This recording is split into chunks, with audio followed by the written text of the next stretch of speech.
Hello friends, ఎట్లున్నారు? మళ్ళీ ఈరోజైతే నేను పన్నీర్ బటర్ మసాలా చూపించబోతున్నాను. ఫస్ట్ అయితే ఒక గిన్నె పెట్టుకొని అందులో అయితే కొంచెం ఆయిల్, బటర్ వేసేసి దాల్చిన చెక్క, మూడు లవంగాలు, 3 ఇలాచీలు వేయాలి. తర్వాత ఆనియన్స్ వేసేసి బ్రౌనిష్ వచ్చే వరకు వేయించుకోవాలి. కొన్ని టమాటోస్ కూడా వేయాలి. 2 టమాటోస్ వేసి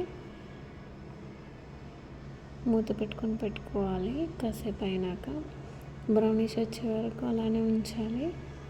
తర్వాత కొన్ని జీడిపప్పు, కొన్ని ఎండుమిర్చి వేసి బాగా కలపాలి. బ్రౌనిష్ వచ్చాక తర్వాత పక్కన పెట్టుకొని కొంచెం బటర్ వేసేసి పన్నీర్ ముక్కలు అందులో వేయాలి. వీటిని కొంచెం రోస్ట్ చేయాలి. తర్వాత అయితే మళ్ళీ కొంచెం ఆయిల్, బటర్ వేసేసుకొని 2 బంగారాకులు, మిర్చి, కొంచెం కల్యమాకు వేయాలి. గోలాక కొంచెం పసుపు, అల్లం పేస్ట్ వేసేసి కలుపుకోవాలి.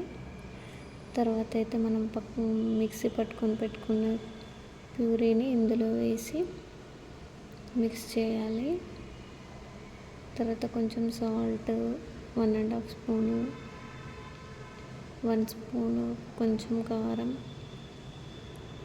తర్వాత పన్నీర్ పీసెస్ వేసుకొని కాసేపు చిన్న మంట మీద